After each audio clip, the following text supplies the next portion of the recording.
Gandhi studied the situation of nonviolence for 20 years before he began his work, becoming a very deep student of it. The principle has been in existence in India for 600 years. Because of the untouchables, it was made operative through Gandhi in this generation. Gandhi went among the untouchables, teaching nonviolence, making it an effective force. The younger generation took it up immediately. They recognized the great effect of it, and it spread throughout all India. The younger generation now have brought it before the people stronger than ever. This will eventually result in the dissolution of the caste system.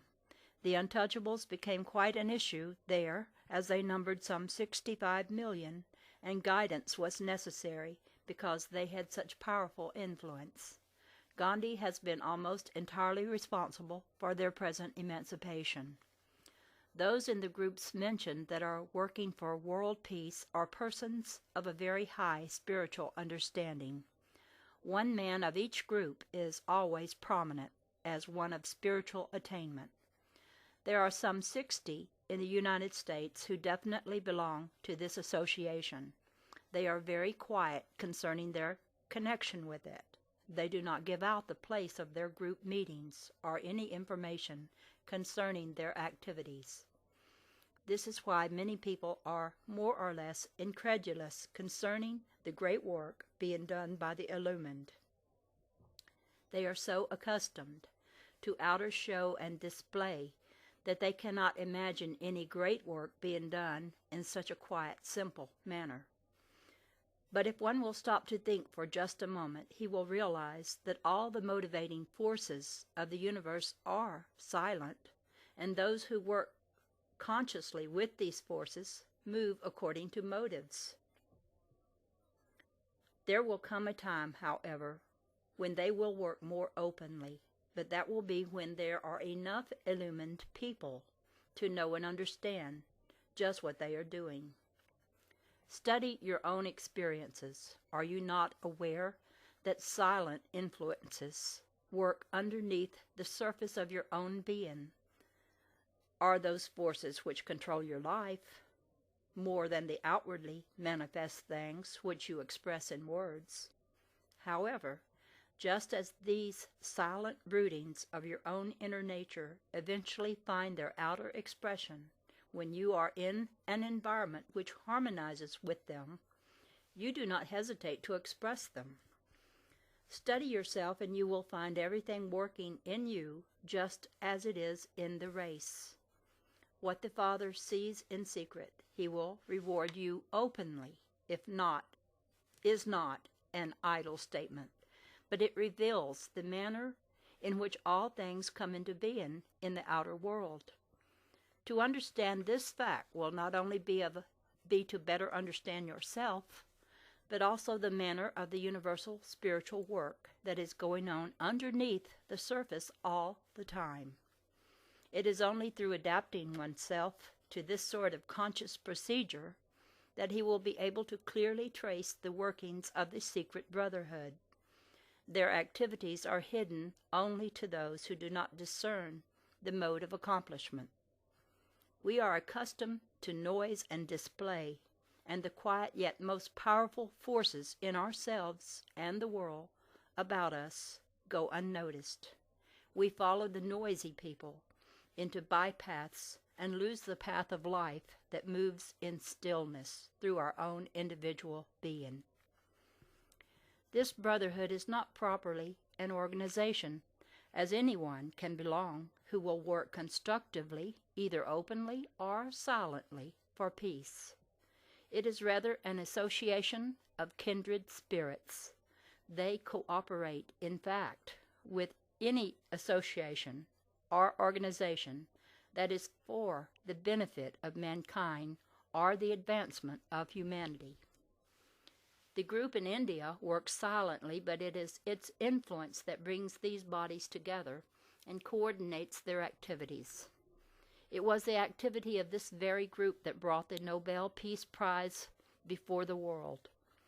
Tolstoy was a great factor in making this principle practically effective. but it has always been presented through the 9 rulers of India. Tolstoy was an advanced soul. He was working with the great central group all the time. While no one knows its exact location, that 13th group has always been a very dominant factor in world education. That group of 12 are working in every educational center in the world. These groups are not an organization here or anywhere that makes propaganda for world peace. It was seen that the spoken word, or the silent word, when sent out to the world, was of far greater influence than the written word. The written word can be garbled. The spoken word is an ever-expanding and ever-increasing influence. Here again is the wisdom of the wise, which has always been in evidence. So long as constructive forces work in secret, they grow, unnoticed by those who would destroy their effect. The world does not realize the advance of the constructive force until it has already undermined the sordid structures of the selfish and self-seeking, and then it is too late. At the time of such helpless disintegration, and only then, are the activities of the Brotherhood likely to come out into the open to strengthen the truth in the minds of all the people. This is not done through fear of attack, but through knowledge of the most powerful way to bring about any great constructive movement for world betterment. The selfish have no access to it.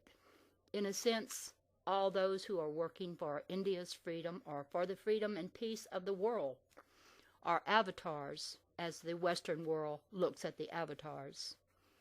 Many of the great ones have been disseminating this teaching for thousands of years. Jesus has been and is working definitely for the betterment of the whole world. The reason many people in the Western world do not recognize the work of avatars is that they can conceive of them only as working on the surface, saying and doing spectacular and miraculous things in public. They do not know that the true miracles are always worked out in silence first. Regarding arbitration as an instrument for world peace, this movement was started in the Punjab of India. It is a powerful instrument of world peace. It has completely outlawed aggression.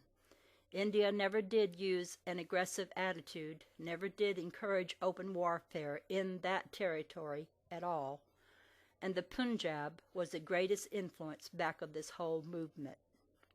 That's spelled Punjab. I don't know if I'm pronouncing it right.